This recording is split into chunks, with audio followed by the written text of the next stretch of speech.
Hello guys, आज मैं आपसे बात करूंगा सीन विंडो टूल्स पर।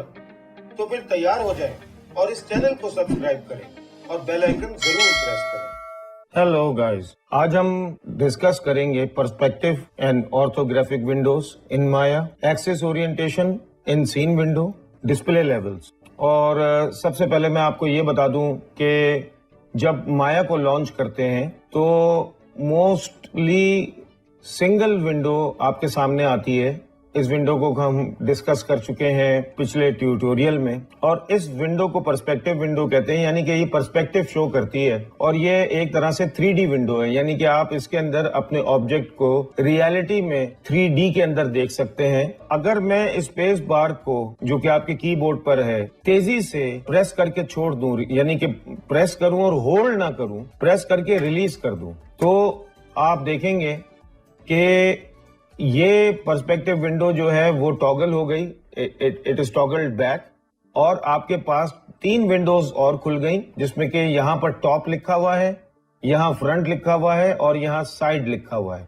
यानी कि top 2D window, front 2D window and side 2D window. ये तीनों विंडोज जो है ये 2D विंडोज हैं और पर्सपेक्टिव विंडो 3D विंडोज है। इसका मतलब क्या हुआ कि पर्सपेक्टिव विंडो के अंदर आप एक्स, वाई, जी तीनों डायमेंशंस को विजुलाइज कर सकते हैं, जबकि top, front end side window के अंदर आप कोई भी 2 एक्सिस को विजुलाइज कर सकते हैं।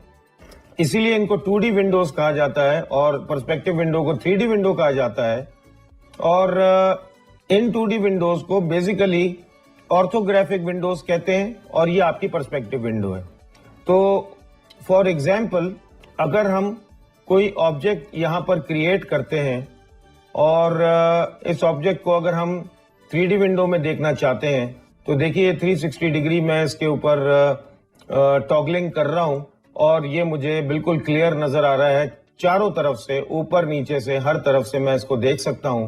जबकि 2D विंडो में मुझे इसके कोई 2 एक्सिस नजर आते हैं। फॉर एग्जाम्पल, इसका टॉप जो है मैं 2D विंडो में देख रहा हूं, इसका फ्रंट जो कि ये वाला पार्ट है मैं फ्रंट के अंदर देख रहा हूं, और इसका साइड व्यू जो कि ये है, अगर ये फ्रंट है तो ये साइड व्यू है, ये मुझे साइड विंडो के अंदर नजर आ रहा है और परफेक्ट नजर आ रहा है। रियल वर्ल्ड में ये नामुमकिन है कि आप, क्योंकि आपकी आईज पर्सपेक्टिव को नोट करती हैं, लेकिन यहां पर आपको प्रॉपर 2D व्यू जो है वो नजर आ रहा है इनका। और ये ऑर्थोग्राफिक विंडोज बहुत ज्यादा जरूरी हैं मॉडलिंग और एनिमेशन के लिए, क्योंकि इसके थ्रू आप मॉडलिंग के अंदर बहुत सारे टूल्स को परफेक्टली यूज कर सकते हैं, और एनिमेशन में आपको हर तरफ से विजुलाइज करना होता है अपने ऑब्जेक्ट को और अपने सीन को। तो ये तो फर्क है इनके अंदर कि ये 3D विंडो है और ये 2D विंडोज है, और ये तकरीबन जितने भी सॉफ्टवेयर 3D मॉडलिंग और एनिमेशन के हैं उनमें ये विंडोज मौजूद होती हैं, और टॉप व्यू और फ्रंट व्यू और साइड व्यू जो है वो उसके अंदर मौजूद होता है। इसके अलावा अगर आप देखें, मैं 3D विंडो को अगर मुझे दोबारा सिंगल स्क्रीन करना है या इसको मुझे इनलार्ज करके देखना है, तो वही मुझे स्पेस बार को बहुत तेजी से प्रेस करके रिलीज करना होगा, और मेरे पास ये पर्सपेक्टिव विंडो आ गई। अगर मैं इसको रिलीज बैक कर दूं तो ये पर्सपेक्टिव विंडो फिर वापस चली गई, और ये चारों की चारों विंडोज आपको नजर आ रही हैं। इसी तरह से सिर्फ और सिर्फ कर्सर को ले जाकर सिर्फ विंडो के ऊपर रखना है, किसी भी विंडो के ऊपर क्लिक करने की भी जरूरत नहीं है, और आप टॉगल करें तो वो वाली स्क्रीन जो है वो आपके सामने सिंगल होकर, इनलार्ज होकर आपके सामने आ जाएगी। तो आप इस तरह से टॉगलिंग कर सकते हैं। पहली चीज तो ये है। इसके अलावा अगर मैं पर्सपेक्टिव विंडो के अंदर जाता हूं तो आप यहां पर ये एक एक्सिस देख रहे होंगे जो कि एक आपको बॉटम लेफ्ट कॉर्नर के ऊपर नजर आ रहा है। इसके ऊपर ये एक्सिस कोऑर्डिनेट सिस्टम है जिसमें Z, Y और X लिखा हुआ है। याद रखिएगा, माया Y अप सॉफ्टवेयर कहलाता है, यानी इसका मतलब ये हुआ कि इसमें Y एक्सिस ऊपर होता है, जबकि 3D स्टूडियो मैक्स में Z एक्सिस ऊपर होता है। लेकिन इससे फर्क नहीं पड़ता, फर्क इस बात से पड़ता है कि आप इस कॉन्सेप्ट को समझे या नहीं। तो ये याद रखिएगा। देखिए, जो डायरेक्शन ये आपको नजर आ रही है Z की, ये Z है, ये पार्ट जो है ये Z है। आपको जो ये लाइन नजर आ रही है ग्रिड के ऊपर, ये Z है। यहाँ पर ये आपको X नजर आ रहा है, ये X है, और ये Y है जो कि ये एक्सेस है। तो ये तीनों एक्सेस हैं। अगर मैं ये टॉगल कर रहा हूं तो देखिए तीनों एक्सिस जो है वो आप जो मूव कर रहे हैं, तीनों एक्सिस मूव कर रहे हैं और आपको ये नजर आ रहा होगा कि ये कोऑर्डिनेट सिस्टम है और इसको हम वर्ल्ड कोऑर्डिनेट सिस्टम कहते हैं। इस वक्त ये इसकी लोकेशन के ऊपर है। अगर आप यहाँ पर, मैं जैसे कि पहले बता चुका हूँ कि ये चैनल बॉक्स है, तो देखिए 0 0 0 ट्रांसलेट एक्स वाई और जेड हुए में यही वो तीनों एक्सिस हैं। अगर मैं इस ऑब्जेक्ट को थोड़ा सा मूव करता हूं तो मेरे पास यहाँ पर ट्रांसलेट एक्स की वैल्यू चेंज हो गई, क्योंकि मैंने ये एक्स एक्सिस के ऊपर यानी कि इस एक्सिस के ऊपर इसको मूव कर दिया है। अगर मैं इसको इस तरह से मूव करता हूं तो अब इसकी पोजीशन जो है वो जेड एक्सिस के ऊपर भी चेंज हो गई और देखिए यहाँ पर वैल्यू आ गई। और अगर मैं इसको ऊपर मूव करता हूं तो वाई एक्सिस के ऊपर भी इसकी वैल्यू चेंज हो गई और इसकी वैल्यू यहाँ पर आ गई। तो ये तीनों वैल्यूज जो है वो चैनल बॉक्स इस वक्त आपको दिखा रहा है और आपको बता रहा है कि ये 3D वर्ल्ड, ये जो है आपकी 3D वर्ल्ड है। इस 3D वर्ल्ड में ये ऑब्जेक्ट x पर -2.104, y पर 0.785 और z पर 4.806 के ऊपर मौजूद है, यहां पर है और ये इसकी लोकेशन है। और इसकी लोकेशन हमेशा इसके पिवट पॉइंट से ही कैलकुलेट होती है, पूरे वॉल्यूम से कैलकुलेट नहीं होती। जो इसका सेंटर पॉइंट है उससे ये लोकेशन कैलकुलेट हो रही है। तो ये फर्क है पर्सपेक्टिव विंडो और ऑर्थोग्राफिक विंडोज में। अगर आप देखें, मैं टॉगल करता हूं और अगर आप इधर देखें तो आपको यहां पर भी ये नजर आ रहा होगा कि टॉप व्यू में भी ऑब्जेक्ट चेंज हो गया है, उसकी लोकेशन चेंज हो गई है, फ्रंट के अंदर भी लोकेशन चेंज हो गई है और साइड के अंदर भी उसकी लोकेशन चेंज हो गई। यानी कि 2D विंडोज और 3D विंडो, सारी की सारी विंडोज एक दूसरे के साथ साइमल्टेनियसली काम कर रही हैं और ऑब्जेक्ट की लोकेशन को विजुअली शो कर रही हैं। ये थी इसकी एक्सिस ओरिएंटेशन। पर्सपेक्टिव विंडो में एक्स वाई जी तीनों एक्सिस हैं, जबकि टॉप विंडो के अंदर एक्स और जेड एक्सिस काम कर रहे हैं, फ्रंट विंडो में एक्स और वाई एक्सिस काम कर रहे हैं और साइड विंडो में वाई और जेड एक्सिस काम कर रहे हैं। तो ये एक्सिस ओरिएंटेशन है, इसको हम वर्ल्ड कोऑर्डिनेट सिस्टम कहते हैं। मैं फिर ये बता रहा हूं। अब आप देखिए कि मैं ये इस विंडो के अंदर नेविगेट कैसे कर रहा हूं। मैं इसको टॉगल इन कर देता हूं ताकि आप इसको देख सकें। स्पेस बार को मैंने तेजी से प्रेस करके रिलीज किया है। अब आप ये देखें कि ये पर्सपेक्टिव विंडो के अंदर मैं मौजूद हूं। माउस के बटन्स यानी कि उसके जो गियर्स हैं वो किस तरह से काम करते हैं, उनकी क्या कॉम्बिनेशन होनी चाहिए कीबोर्ड के साथ कि मैं इसके अंदर ये सब नेविगेट कर सकूं।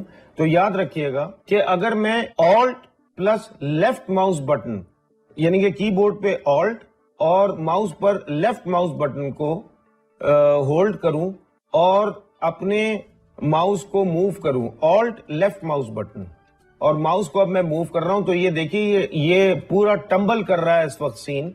और मैं इस ऑब्जेक्ट को 3D के अंदर 360 डिग्री या उससे भी ज्यादा एंगल के ऊपर देख सकता हूं। मैं जितना चाहूं मैं किसी भी एंगल से इस ऑब्जेक्ट को देख सकता हूं। इसको हम टम्बलिंग भी कहते हैं और ये ऑल्ट लेफ्ट माउस बटन है। इसके बाद alt left mouse and middle mouse button यानी कि माउस के ऊपर ऑल्ट, कीबोर्ड पर ऑल्ट और माउस पर लेफ्ट माउस बटन और मिडिल माउस बटन दोनों को मैंने सेलेक्ट किया है। और अब मैं माउस को मूव कर रहा हूं तो ये मेरे पास जूम इन हो रहा है। ये देखिए zoom in and zoom out, alt left mouse button and middle mouse button. इसके बाद alt middle mouse button, alt plus middle mouse button, alt keyboard के ऊपर और मिडिल माउस बटन माउस पर मैंने प्रेस किया हुआ है और होल्ड किया हुआ है। और अब मैं माउस को मूव कर रहा हूं तो ये पैन हो रहा है। अगर मैं हॉरिजॉन्टल पैन कर रहा हूं और अगर मैं माउस को वर्टिकली मूव करूं तो ये मैं वर्टिकल पैन कर रहा हूं, तो ये पैनिंग है। तो आपने देखा zoom in and out, panning और टम्बलिंग। और अगर मैं ऑल्ट राइट माउस बटन को इसको मैं प्रेस करूं, होल्ड करूं और माउस को मूव करूं तो वो भी जूम इन एंड आउट के लिए है। जैसे alt left mouse button plus middle mouse button था, इसी तरह से ऑल्ट राइट माउस बटन भी जूम इन एंड आउट के लिए है। तो ये गियर्स हैं, बटन्स हैं और कॉम्बिनेशन है कीबोर्ड और माउस बटन की स्क्रीन विंडो में नेविगेट करने के लिए। अगर मैं स्पेस बार को रिलीज करूं और फिर मैं ये चारों विंडोज के अंदर आ जाऊं तो ये बस ये याद रखिएगा कि सारे माउस के गियर्स जैसे कि पर्सपेक्टिव विंडो में यूज हो रहे थे, वो ऑर्थोग्राफिक व्यूज या 2D व्यूज के अंदर भी यूज होंगे। सिर्फ और सिर्फ टम्बलिंग जो है वो उसको वो निगेट कर देगा, यानी आप 360 डिग्री इसमें नहीं देख सकते। और ये लॉजिकल बात है, 360 डिग्री आप इसी में देख सकते हैं, यानी कि ऑल्ट लेफ्ट माउस बटन यहाँ पर काम नहीं करेगा। बाकी zoom alt left mouse button, middle mouse button काम कर रहा है, ऑल्ट राइट माउस बटन इसके ऊपर काम कर रहा है, और alt middle mouse button pan के लिए काम कर रहा है। लेकिन ऑल्ट लेफ्ट माउस बटन जो है वो काम नहीं करेगा, क्योंकि ये टॉगलिंग या टम्बलिंग है, जो कि सिर्फ और सिर्फ पर्सपेक्टिव विंडो में हो सकती है। इसके बाद अगर हम आ जाएं पर्सपेक्टिव विंडो में, तो आप देखिएगा कि यहां पर मैं अगर हॉट कीज की बात करूं, अगर मैं 1 प्रेस करूं तो ये मेरे पास ऑब्जेक्ट जो अपनी ओरिजिनल कंडीशन में है ये आपको नजर आएगा, और ये इस वक्त वायर फ्रेम में है। अगर मैं 2 प्रेस करता हूं तो वायर फ्रेम और डिस्प्ले लेवल, ये सारे के सारे डिस्प्ले लेवल्स हैं। डिस्प्ले लेवल में ये ऑब्जेक्ट आपको अपनी ओरिजिनल फॉर्म में भी नजर आएगा और स्मूथ फॉर्म में भी नजर आएगा। 3 प्रेस करूं तो ये सिर्फ और सिर्फ स्मूथ फॉर्म में नजर आएगा। 4 प्रेस करूं तो वायर फ्रेम के अंदर रहेगा। 5 प्रेस कर दूं तो ये शेडेड हो जाएगा। 5 और 4 में फर्क ये है कि 5 जो है वो शेडेड मोड है, यानी कि ये इसकी स्किन शो करने लगेगा। 4 का मतलब है कि ये वायर फ्रेम मोड है। 1 का मतलब क्या है कि ये अपनी ओरिजिनल फॉर्म में। तो 1, 2, 3 को हम अलग कर देते हैं 4 और 5 से। 4 का मतलब है वायर फ्रेम, 5 का मतलब है शेडेड, और 6 का मतलब ये है कि ये सिर्फ शेडेड नहीं है। अगर मैंने 6 को प्रेस किया है कीबोर्ड पर, शेडेड है। अगर इसके ऊपर आपने कोई टेक्सचर दिया हुआ है तो वो भी आपको नजर आएगा। ये देखिए, मैंने इसके ऊपर टेक्सचर दिया हुआ है और ये भी आपको नजर आ रहा है। तो मैं अगर 4 प्रेस करता हूं तो वायर फ्रेम, 5 का मतलब है शेडेड, और 6 का मतलब है शेडेड विथ टेक्सचर। और अगर मैं 7 प्रेस कर देता हूं तो shaded with texture with light effect, यानी कि लाइट इसके ऊपर अगर हमने लगाई हुई है सीन में, तो लाइट का जो इफेक्ट है वो ऑब्जेक्ट के ऊपर कैसे पड़ रहा है वो भी आपको नजर आएगा। देखिए, मैं लाइट को मूव करता हूं तो लाइट मूव होना शुरू हो जाएगी। ये इसकी डिस्प्ले की सपोर्ट है। लेकिन एक बात और याद रखिएगा कि अगर मैं 4 प्रेस कर देता हूं तो वायर फ्रेम है। 4, 5, 6 और 7 जो है वो wire frame, shaded, shaded with texture, shaded with texture and light है रिस्पेक्टिवली। और 1, 2, 3 जो है इसकी स्मूथनेस को शो कर रहे होते हैं। यानी कि मैं अगर 1 प्रेस करता हूं अपनी ओरिजिनल फॉर्म में डिस्प्ले लेवल पे, 2 पर ये ऑब्जेक्ट को मैंने सिलेक्ट किया और 2 किया तो ये आ जाएगा स्मूथ फॉर्म में, और 3 प्रेस करूंगा तो ये स्मूथ फॉर्म और आपको स्मूथ फॉर्म दिखा रहा है। 2 में ये स्मूथ फॉर्म के साथ साथ आपको ओरिजिनल फॉर्म भी दिखा रहा होगा। तो 1, 2, 3 अलग है 4, 5, 6, 7 से। इसके अलावा अगर मैंने ऑब्जेक्ट को सिलेक्ट किया हुआ है और मैं देख रहा हूं कि मेरे पास ये एक ऑब्जेक्ट ये मौजूद है और एक ऑब्जेक्ट ये मौजूद है, और ये कुछ लाइट्स हैं, माया इनको भी एज एन ऑब्जेक्ट लेता है।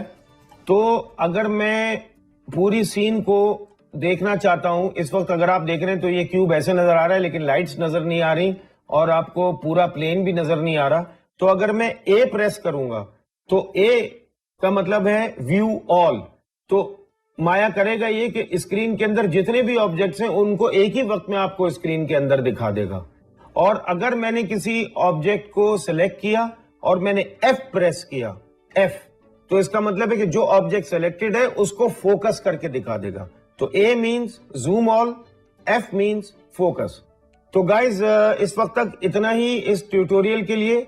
हम अब आगे जो है वो दूसरे टॉपिक्स को डिस्कस करेंगे। जब तक आप माउस गियर्स के साथ और पर्सपेक्टिव एंड ऑर्थोग्राफिक विंडोज को एक्सप्लोर करें और इन इंस्ट्रक्शंस को फॉलो करें जो कि मैंने आपको इस ट्यूटोरियल में दिए हैं, और डिस्प्ले लेवल्स को और स्मूथनेस को और व्यू ऑल और व्यू फोकस को एक्सप्लोर करें। Thank you so much, take care. तो गाइस, हमारा नेक्स्ट अपकमिंग टॉपिक होगा concepts of primitives, basic shapes and forms. Stay tuned.